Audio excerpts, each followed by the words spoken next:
Ayan guys, unboxing ulit tayo. Asa uli kay TikTok. Kasi nag-order ako ng scarf. Tingnan natin kung okay din yung scarf nila.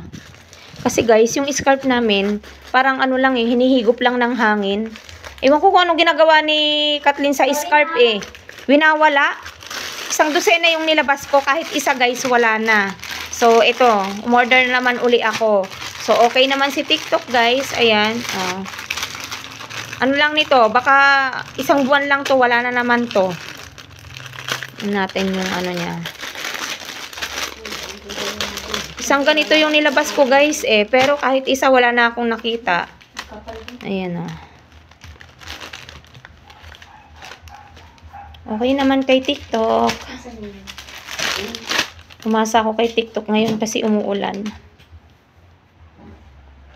Yan. Thank you for watching guys. Scarf. Okay naman yung scarf niya.